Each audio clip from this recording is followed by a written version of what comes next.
All aboard for the transcribed premiere production, The Cruise of the Poll Parrot, that thrilling story of whaling days and buried treasure.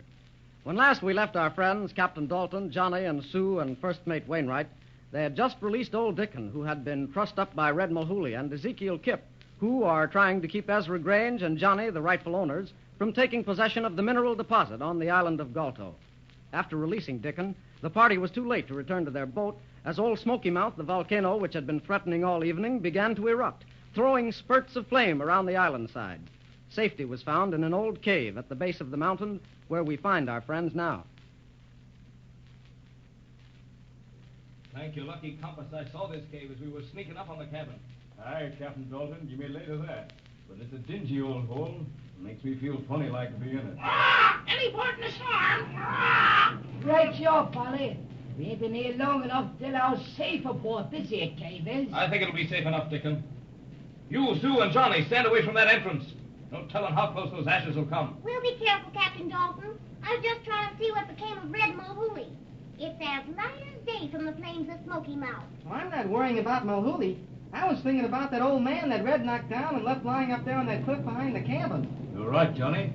He's in the open with no protection from the ashes of the volcano. Avast, Wainwright. You know I never gave that a thought. He's an old buzzard, Ezekiel Kip, but I don't like to see a helpless old man in danger, buzzard or no. And neither do I, Captain Dalton. Can we do anything to help him? There he is, Captain Dalton, running across that clearing. Who, the old man? No, Red Mahooley. Yes, I see him. He's running toward the cabin. How will you look at the ashes falling all around him? Blimey, this here's no night for man or beast. No night for man or beast. In time of danger, when a man's life's at stake, be friend or enemy, it gives you a peculiar feeling to stand by helpless like and be able to do nothing for the poor rascal. Aye, that's what makes you the man you are, Captain Dalton. Blast me gizzard if it don't. Is there nothing we can do at all, Captain Dalton, to save old man Kip anyway? I'm afraid not, lad.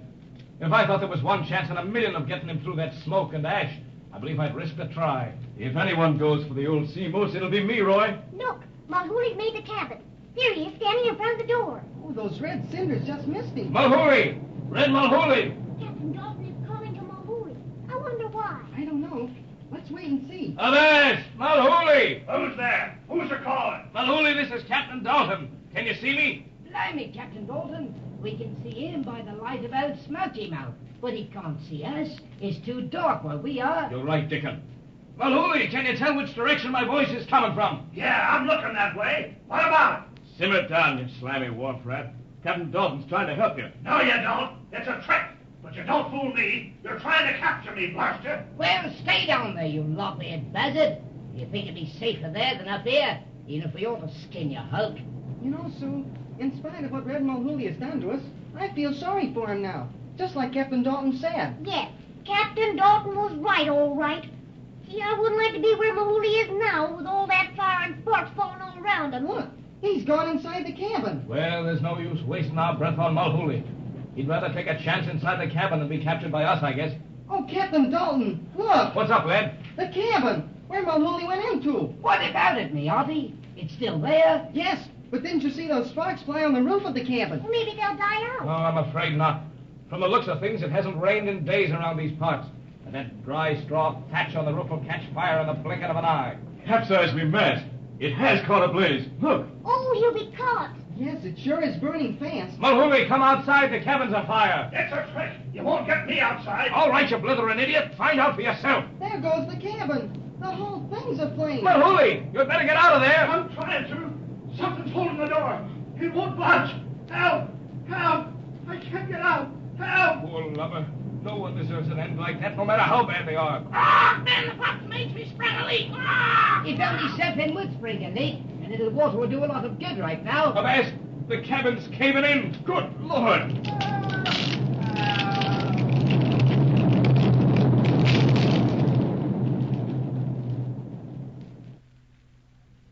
Mr. Nicholson. Aye, Mr. Grange. Nicholson, we've got to do something. My sister and the rest on that volcanic island. We've got to get them off. Take it easy, Mr. Grange. There's nothing we can do about it right now. The hot cinders that volcano is throwing out won't permit us getting any closer to land. I'll never forgive myself for this.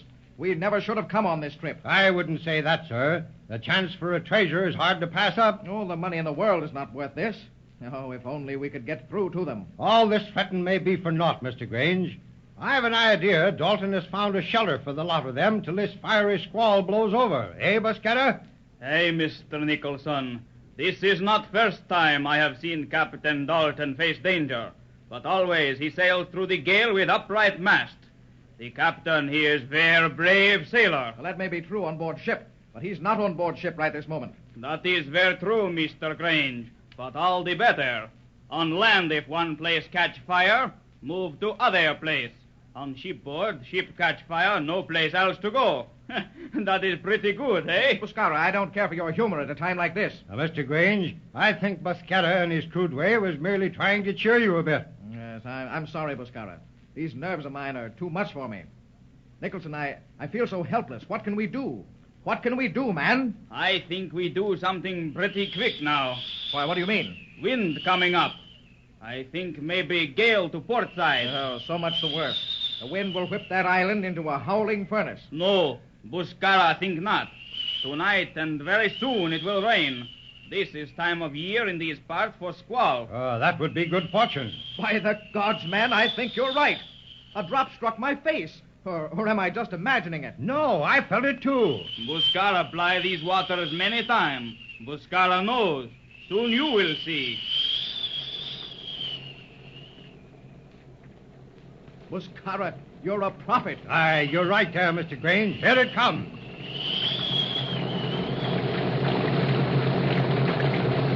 Thank the Lord. Buscara, I repeat, you're a prophet and a mighty good one at that.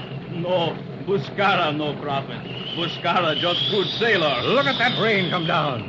Hold it down, it's coming in sheets. Yes, look. Already the flames on the island seem to be subsiding. The rumbling of Smoky Mouth doesn't seem as loud either. Nicholson, make ready to lower away in the boats. We're going back to the island. Aye, aye, sir. Let's get her. All hands on deck. We're headed for port. Aye, aye, sir. All hands on deck. Man the boat. All hands on deck. Man the boat.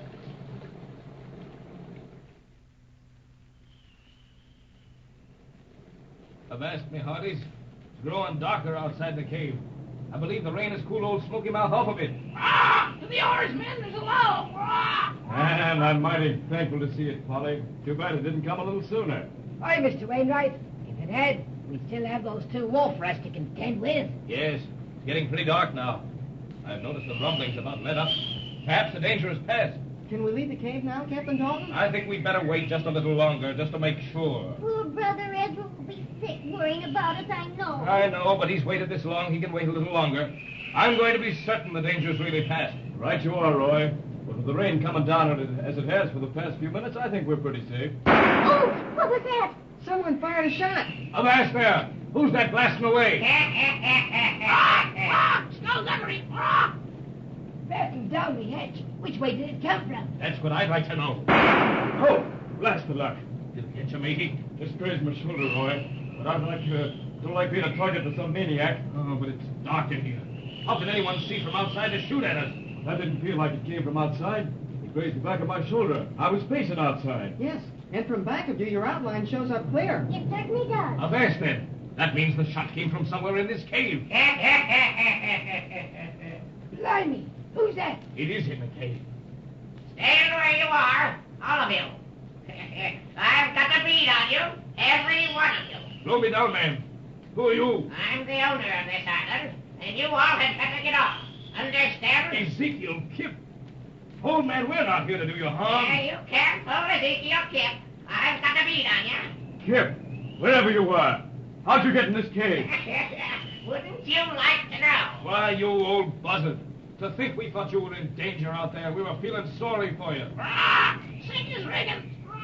So, you'd like to know how I got in the cave, eh? Well, there happens to be another entrance to it around the island. When I woke up after that Red Mahooley sent me out there, I hurried around to the other entrance, thinking Mahooley would make for the mouth of the cave. Where is he? Where is he? I'll teach him to capsize my hook, the swab. Mr. Kip, I don't think you'll have to worry about Mahooley any longer. He was trapped in your cabin when it caught fire. My cabin afire? My. That means I'll have to build another one.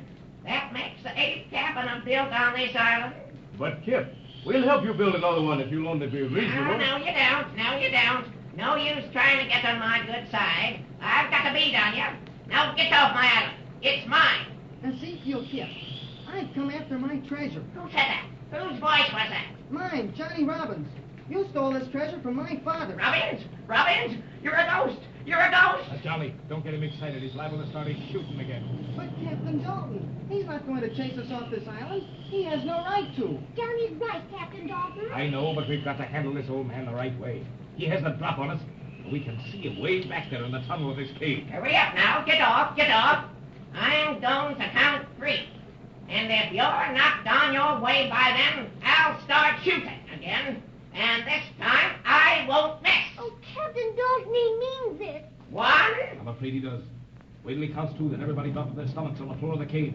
2, Now, everybody down. 3.